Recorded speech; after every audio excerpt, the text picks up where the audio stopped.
Bismillahirrahmanirrahim. Alhamdulillahil waliyil hamid, al-fa'ali lima yurid. Ashhadu an la ilaha illallah wahdahu lah, al-malikur rasyid. Wa ashhadu anna sayyidana Muhammadan abduhu wa rasuluhu syahid, syahadatan tunjina minal adabis syadid. Allahumma salli wa sallim wa barik ala nabiyyil ahid, sayyidina maulana Muhammadinil wahid, wa ala alihi wa ashabihi wa dhurriyyatihi wa atba'ihi ila yaumil wa'id. Amma ba'd. Yang kita hormati dan kita cintai para habaib dan para alim ulama, para muhibbin, hadirin dan hadirat rahimakumullah. Puji dan syukur selalu kita haturkan kehadirat Allah Subhanahu wa ta'ala, yang mana dengan limpahan anugerah dan karunia kepada kita, sehingga kita dapat berkumpul bersama-sama di majelis yang penuh dengan berkah ini. Dan juga salawat dan salam selalu kita haturkan kepada junjungan kita Nabi besar Muhammad sallallahu alaihi wasallam, dan kepada para sahabat, zuriyat dan para pengikut beliau sampai hari akhir nanti. Para muhibbin rahimakumullah, as-sabi' wal khamsun min suwaril Quran, suratul Hadid, yang ke-57 daripada surah-surah di dalam Al-Quran, yaitu surat yang bernama Al-Hadid. Madaniyatun, surat Al-Hadid ini diturunkan di Madinah. Wa ayatuha, dan ayat-ayatnya tis'un wa ishrun, berjumlah 29 ayat. Al-Hadid artinya adalah besi atau wasi. Jadi ini surat yang ke-57 dalam Al-Quran, surat yang bernama besi. Rasulullah sallallahu alaihi wasallam pernah menyatakan, nuzilat suratul Hadid yaumas thalatha, wa khalaqallahu al-hadida yaumas thalatha, wa qatala ibnu adama akhahu yaumas thalatha. Wa naha Rasulullah sallallahu alaihi wasallam al-hijamata yaumas thalatha, akhrajahu at-Tabarani. Diturunkan surat Al-Hadid ini, sabda Rasulullah, pada hari Selasa, dan Allah Subhanahu wa ta'ala menciptakan besi pada hari Selasa, dan Qabil membunuh saudaranya Habil terjadi pada hari Selasa. Dan Rasulullah sallallahu alaihi wasallam melarang umatnya untuk bersungu di hari Selasa. Hadis dikeluarkan oleh Al-Imam At-Tabarani. Surat yang ke-57 ini dinamakan dengan Al-Hadid tadi, besi tadi, karena pada ayat 25 dalam surat ini ada menceritakan sedikit tentang besi. Wa anzalnal hadida fihi ba'sun syadid wa manafi'u linnas. Firman Allah dalam ayat 25 surat yang ke-57 ini, kami telah menurunkan besi. Menurut banyak hadis diriwayatkan bahwa besi itu termasuk yang dibawa oleh Nabi Adam dari surga. Besi itu mempunyai kekuatan yang sangat. Besi bisa melukai, bahkan bisa membunuh. Wa manafi'u linnas, dan besi itu banyak juga manfaatnya bagi manusia.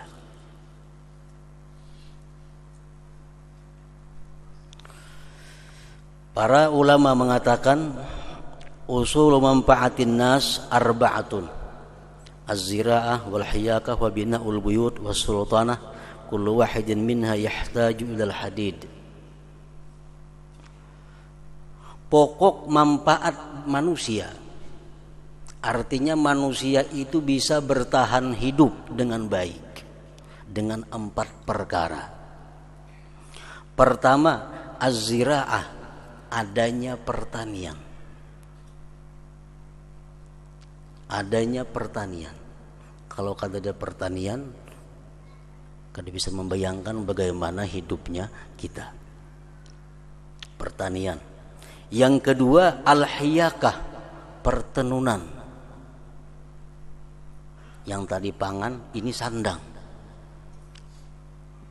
Maulah kain, menjahit baju, menjahit pakaian. Yang ketiga, wabinaul buyut, bangunan rumah. Kalau manusia kada punya rumah, sulit untuk bertahan hidup dengan baik. Yang keempat, wasultanah, adanya kerajaan, adanya pemerintahan.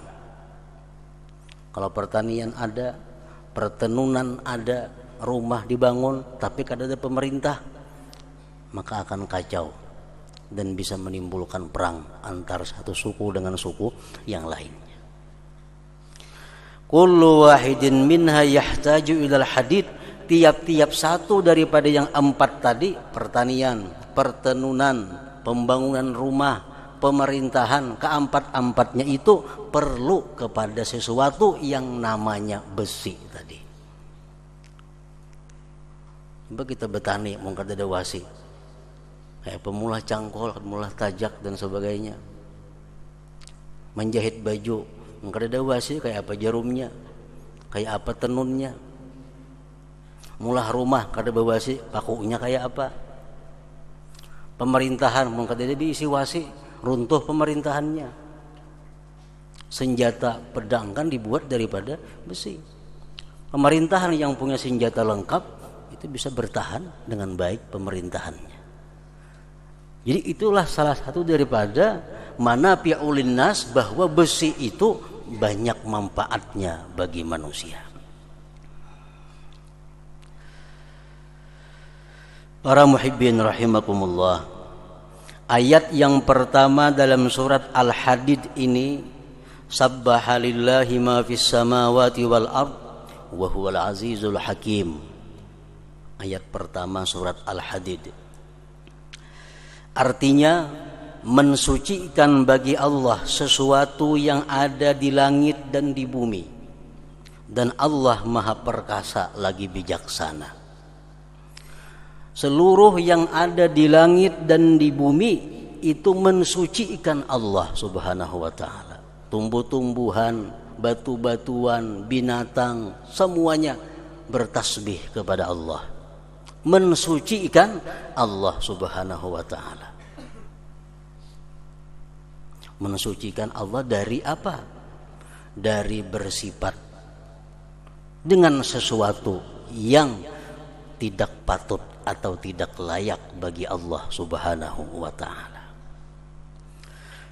Para muhibbin rahimakumullah, jadi kita sebagai manusia, kita pun diwajibkan, kita pun dituntut untuk senantiasa sepanjang hayat kita mensucikan Allah Subhanahu wa ta'ala.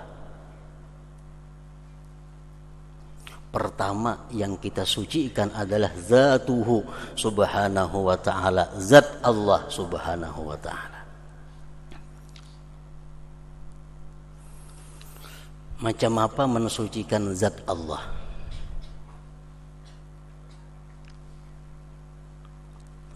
Mensucikan zat Allah Subhanahu wa ta'ala itu dengan bahwa kita mengiktikadkan di dalam hati dengan seyakin-yakinnya, sebulat-bulatnya, annahu laisa bijismin, bahwa zat Allah itu bukan berupa benda. Zat Allah bukan berupa benda macam matahari, misalnya bintang, bukan.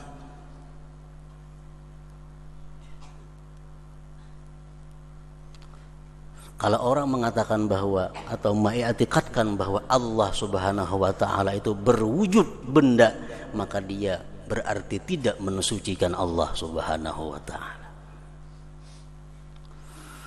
Allah tidak benda. Zat Allah tidak jisim. La tuhitu bihil jihad. Tidak meliputi dengan zat Allah itu oleh jihad. Artinya kita mengiktikadkan dengan seyakin-yakinnya bahwa zat Allah itu tidak di atas, tidak di bawah, tidak di kiri, tidak di kanan, tidak di muka, tidak di belakang. Zat Allah tidak bisa diliputi oleh jihad. Kalau orang mengatakan bahwa Allah Subhanahu wa taala itu di atas, berarti dia tidak mensucikan Allah. Karena atas bagian daripada jihad. Wala yahullu bi syai'in wala yahulluhu syai', dan Allah zatnya itu tidak bertempat pada sesuatu dan tidak ditempati oleh sesuatu. Allah kada bertempat. Allah bukan di atas langit, Allah bukan di atas aras. Allah maha suci daripada bertempat. Bahkan Allah sudah ada sebelum adanya tempat. Kalau Allah bertempat berarti kenal tempat pada Allah.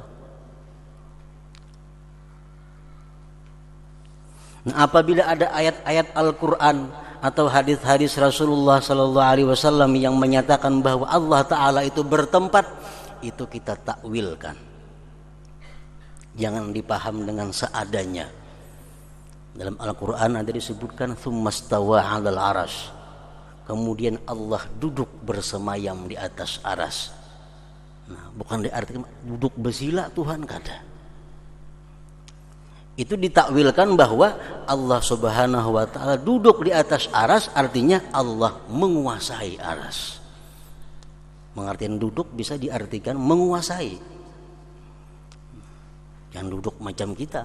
Kalau kita mengatakan bahwa Allah duduk macam kita, berarti kita menguturi, tidak mensucikan zat Allah Subhanahu wa taala. La yataghayyaru, Allah tidak berubah. Sampai kapanpun zat Allah tidak berubah.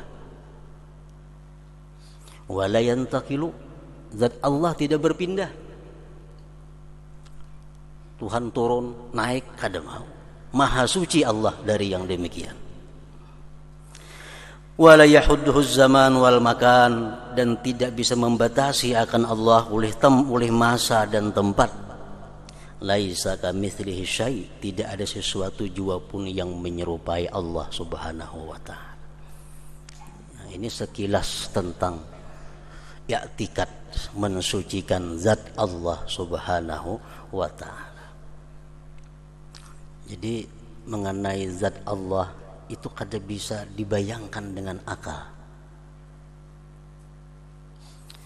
Semakin kita mengupas jauh tentang zat Allah, semakin rinci kita menerangkan tentang zat Allah, kita akan semakin kebingungan.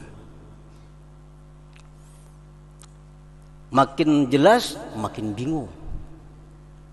Apabila kita bingung tentang zat Allah, berarti kita sampai ngarannya kepada Allah Subhanahu wa taala.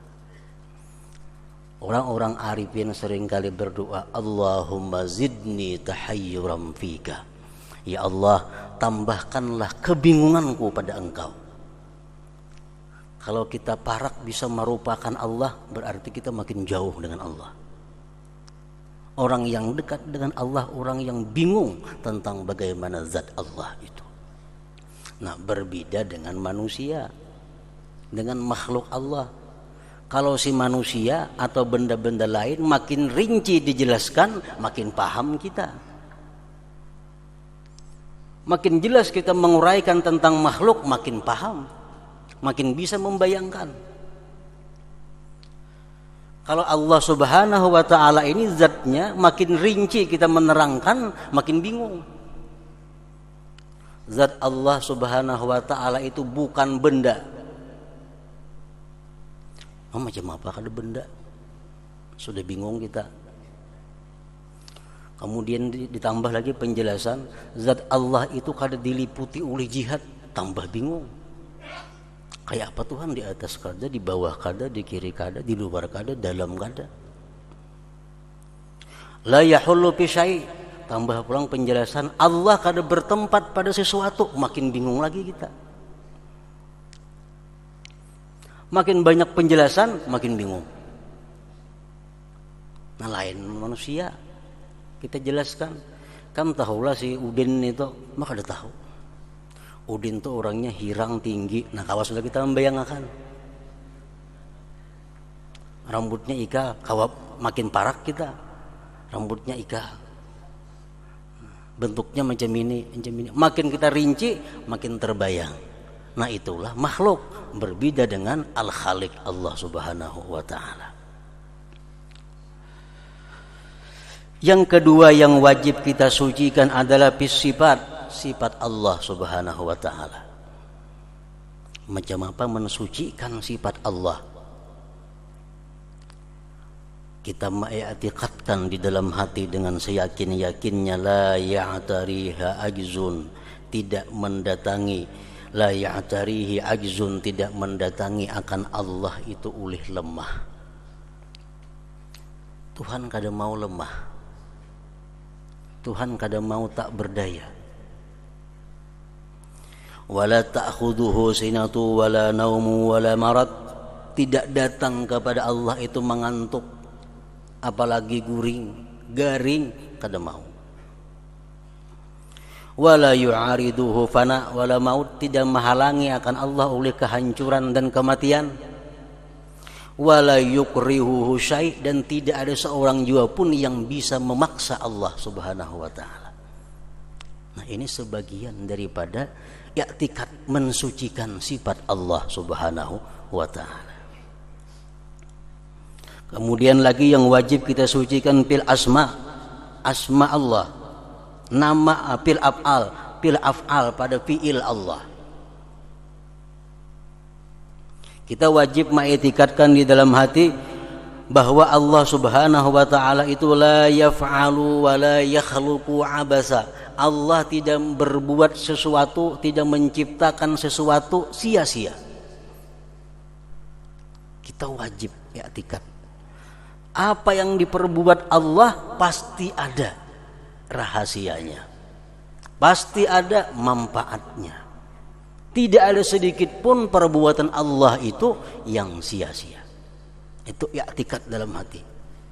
Allah menjadikan binatang apapun pasti ada rahasianya, bukan sia-sia. Wala yasdhulu minhu zulmu, dan tidak terbit daripada Allah kezaliman. Apapun yang diperbuat oleh Allah, Allah tidak zalim. Umpamanya Allah menjadikan manusia sangat miskin, sangat jelek rupanya, cacat tubuhnya, terus menerus dalam keadaan sakit.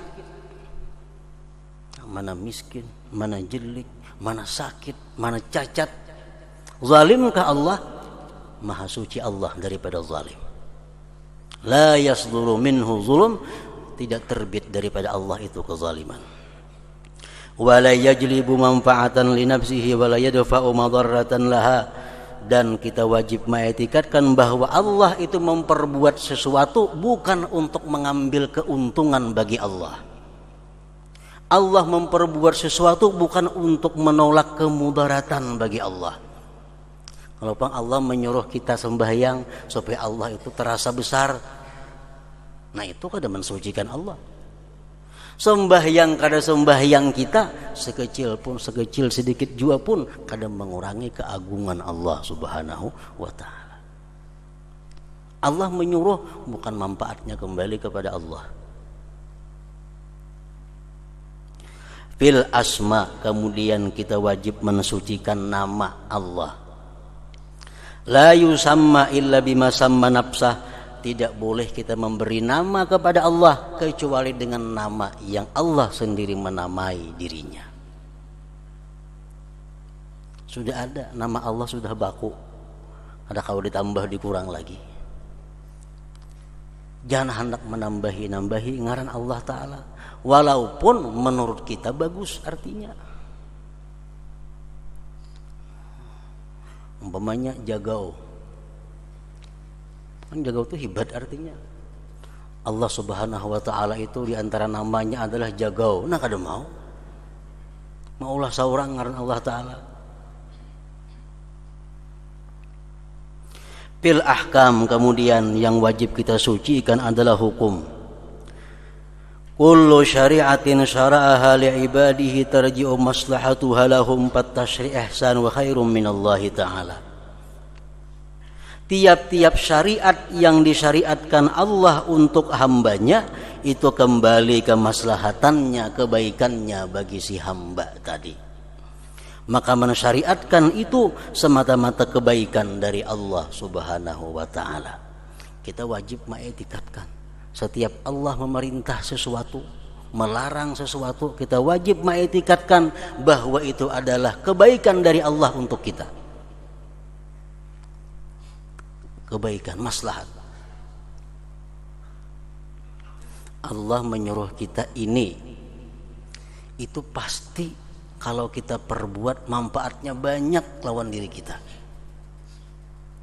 Allah melarang kita berbuat ini, kalau kita jauhi itu banyak manfaatnya pada diri kita. Setiap undang-undang yang dibikin Allah tidak punya kepentingan. Semuanya untuk kemaslahatan hambanya. Nah, makanya orang nang berakal itu orang yang bisa mengambil kemaslahatan untuk dirinya. Itu manusia yang paling berakal. Manusia yang berakal itu orang yang bisa mengambil manfaat, maslahat untuk dirinya. Dan inya kada akan berbuat sesuatu yang membahayakan dirinya. Ini orang yang berakal ngarannya. Nah, jadi kalau demikian, siapakah orang yang paling berakal? Ialah orang yang paling takwa kepada Allah Subhanahu wa Ta'ala. Karena setiap perintah Allah pasti manfaatnya ada untuk diri. Setiap menjauhi larangan Allah, manfaatnya pasti ada untuk diri. Nah, oleh karena itu, sepintar apapun manusia, sebanyak apapun titel pada dirinya, kalau dia masih suka melanggar perintah Allah, maka orang tersebut berhak disebut jahil atau bodoh, ahmak. Orang saling pintaran 4-5 buting tital muka belakang. Tital muka belakang belirit. Tapi si din itu masih katuju melanggar hukum Allah, itu orang paling bodoh. Kenapa? Karena kalau orang pintar kadang mau melanggar perintah Allah. Allah bila menyuruh pasti ada manfaat untuk diri kita. Bila melarang kita jauhi pasti ada manfaat untuk diri kita. Nah, para muhibbin rahimakumullah, jadi kita mensucikan zat Allah, sifat Allah, fi'il Allah, asma Allah, dan ahkam Allah. Demikian salah satu daripada kandungan ayat pertama, sabbahalillah ma fis samawat wal ard wa huwal azizul hakim tadi. Kemudian yang ke-57 ini surat Al-Hadid tadi banyak memberikan kepada umat, kepada kita semua tentang arahan dan petunjuk sebagaimana surah-surah yang lainnya. Di antaranya tersebut di dalam ayat yang ke-11 berbunyi, man dzalladzi yuqridullaha qardan hasana fayudha'ifahu lahu wa lahu ajrun karim. Allah Subhanahu wa Ta'ala berfirman yang artinya, ujar Tuhan, siapa nang hakun mahutangi Tuhan hutang yang baik, maka akan dia lipat gandakan baginya dan baginya pahala yang mulia. Allah menawarkan, siapa nang hakun mahutangi Allah? Man dzalladzi yuqridullaha qardan hasanah wa yudha'ifahu lahu wa lahu ajrun karim. Siapa yang hakun mahutangi aku ya Tuhan, tapi dengan hutang yang baik, dilipat gandakan baginya dan dapat pahala yang mulia. Hadhil ayat targhibun nas fi ayyunfiqu amwalahum fi nusratil Islam wal muslimin. Ini ayat menggemarkan untuk manusia pada bahwa mereka menginfakkan hartanya pada menolong Islam dan kaum muslimin. Kita menyumbang sesuatu untuk kepentingan Islam, berarti kita menghutangi Allah. Kita membantu orang yang muslim kesusahan, berarti kita menghutangi Allah. Kenapa Allah menyebut hutang? Karena nantinya akan Allah bayar dengan surga.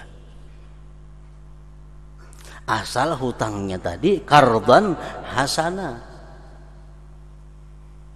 Al-Imam Fakhrul Razi mengatakan al-qardu la yakunu hasanah hatta yajma'a awsapan asyarah. Hutang itu tidak akan baik kecuali mencakup 10 sifat. Bagaimana menyumbang yang baik sehingga dapat balasan berlipat ganda? Bagaimana menghutangi Allah hutang yang baik? Apabila menghutangi itu mencakup 10 persyaratan. Nah, bila mana 10 ini kurang, maka berarti kita kadang menghutangi Allah dengan hutang yang baik. Kayak apa caranya supaya bersedekah itu berlipat ganda dan pahala dapat? 10 syaratnya. Pertama, ujar Imam Fakhrul Razi, al-awwalu ayyakuna minal halal. Nang disumbangakan, nang disedekahkan, itu mesti daripada yang halal.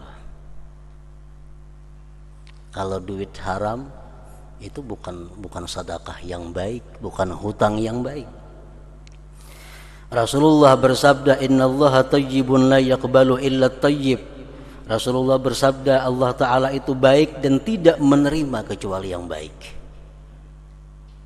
Bacaan Quran yang baik yang diterima Allah, sembahyang yang baik yang diterima Allah, puasa yang baik yang diterima Allah, sedekah yang baik yang hanya diterima Allah. Orang sembahyang asal-asalan kada akan diterima Allah, puasa asal-asalan kada diterima Allah, bersedekah barang haja kada diterima Allah. Allah hanya menerima yang baik. Rasulullah bersabda lagi, la yaqbalullah salatan bighairi tuhurin wala sadaqatan min ghululin. Allah tidak menerima sembahyang tanpa bersuci. Orang kada berwudu sembahyang maka batal, kan tidak diterima Allah. Dan Allah tidak menerima sedekah dari hasil khianat, dari hasil korupsi. Gulul itu korupsi. Duit nang didapat dari jalan khianat, Allah kada menerima sedekahnya. Yang pertama al-halal. Wasani yang kedua ayyakuna min akrami ma yamlikuhu duna ayyunfiqar radi. Bahwa yang dia berikan itu termasuk yang mulia dia miliki. Dan dia tidak menafkahkan yang rendah, yang hina. Nang diberikan ini termasuk yang mulia dia miliki. Firman Allah, wala tayammamul khabitha minhu tunfikun. Jangan kamu mencari atau menuju yang jelek dinafkahkan. Baras nang behulat dinafkahkan. Nasi nang parak basi dinafkahkan. Itu kada baik.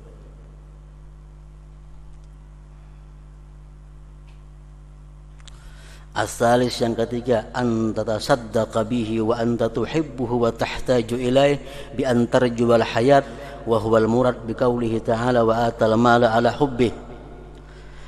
Wa qala alaihi salatu wassalam as-sadaqatu an tu'tiya wa anta sahihun syahih ta'mudul ais wa la tumhil hatta idza balagatit taraqi qulta li fulan kadza wa li fulan kadza. Yang ketiga, bahwa engkau bersedekah, engkau masih cinta akan yang disedekahkan itu. Engkau masih berharap lama hidup di dalam dunia. Kita ini masih lama berharap hidup dalam dunia. Kita masih ingin lawas lagi hidup. Nah, di saat itu kita bersedekah. Di saat itu kita menyumbang. Nah, itu baik. Ujar Rasulullah bersabda, sedekah bahwa engkau memberi, bahwa engkau masih sihat, bahwa engkau masih kikir, masih sayang, masih mengangan-angan hidup lama. Jangan engkau tunda sedekah itu sampai roh di tenggorokan. Sudah kutub-kutub hanyar, beriakan ke anu saano, beriakan ke, sudah kutub-kutub, pernah apa lagi. Nah, jadi sedekah yang baik itu yang diberikan waktu kita masih hidup, kita masih sehat, kita masih mengharap umur panjang. Warabi' yang keempat, antasrifa sadaqataka ilal ahwaj al aula bi akhdhiha. Engkau sedekahkan harta itu, barang itu kepada orang yang berhak dan memerlukan. Jadi bersedekah itu yang pertama yang kita cari adalah ketakwaan orang yang bakal disedekahi. Ini kadang-kadang kita kada sampai berpikir ke situ. Membagi zakat asal bagi siapakah? Padahal zakat itu orangnya kada sembahyang, kada sah zakatnya menerima. Nang menerima zakat itu mesti orangnya orang baik. Kalau orangnya kada sembahyang, zakat kita nang kada sah. Nah, orangnya mesti nang takwa, supaya termasuk di dalam firman Tuhan, wa ta'awanu 'alal birri wat taqwa. Kalau kita bersedekah dengan orang yang takwa, dimakannya, dijokrakannya ke makanan, dimakannya, awaknya jadi kuat, ini beribadah, nuntut ilmu gawiannya orang takwa tadi. Berarti kita menolong atas ketakwaannya. Wala tata'awanu 'alal ismi wal udwan. Jangan tolong menolong dalam hal dosa.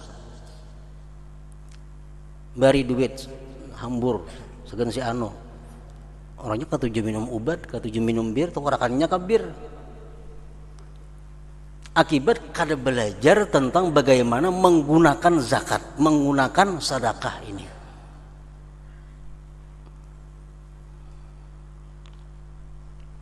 Yang pertama takwa. Duit ini kan sembarang beri, bisa memakan ke saurang kaina. Takwa. Nang kedua cari keluarga. Marina ada kena pina sakit, sepupu kemanakan. Nah, itu lebih berhak daripada yang bukan keluarga. Nah, kita bersedekah dengan orang yang berhak dan berhajat.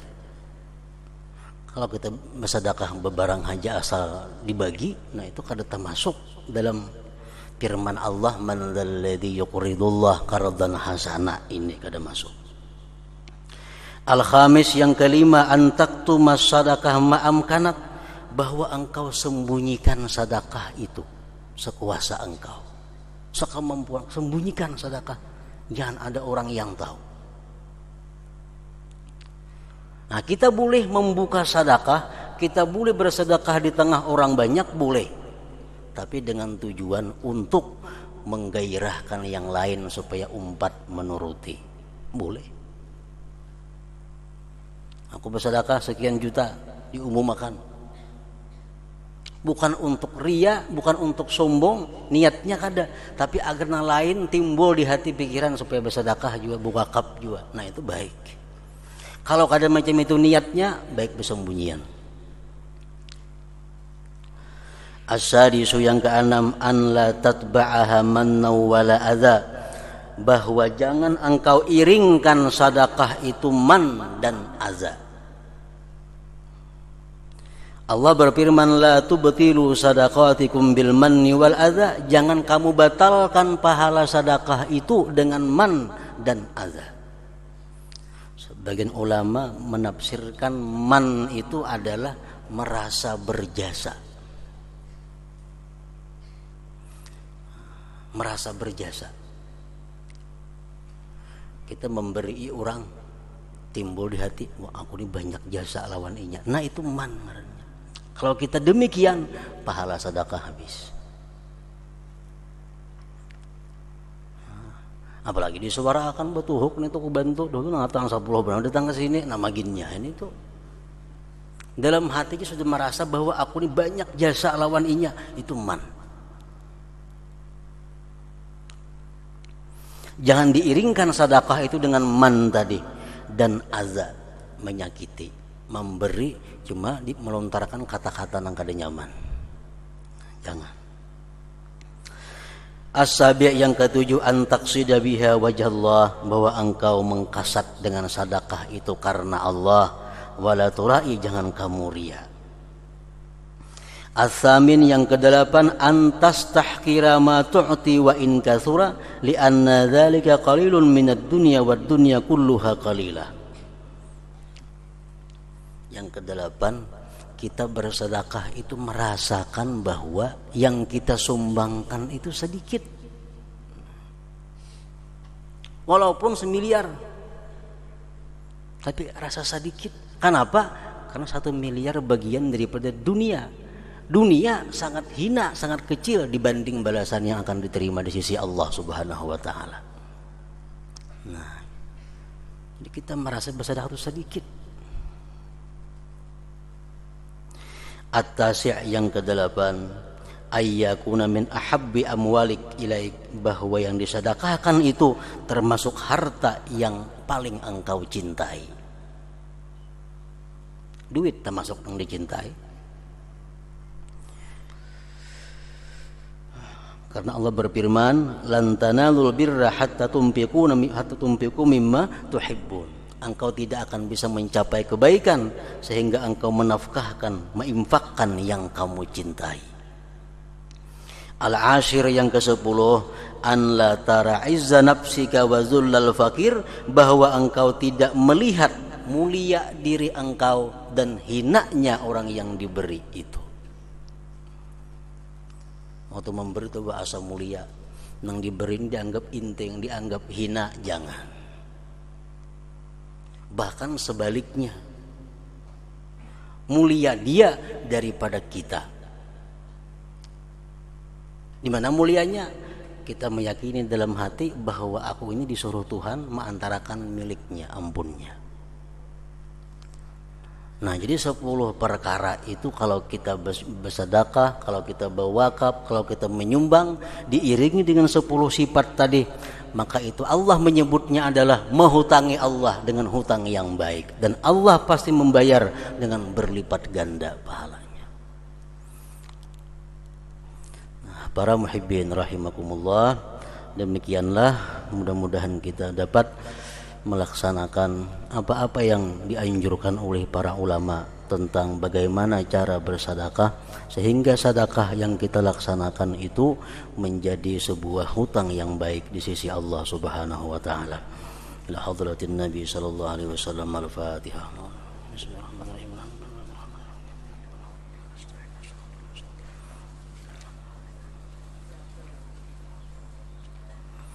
Asyhadu an la ilaha illallah wahdahu la syarika lah.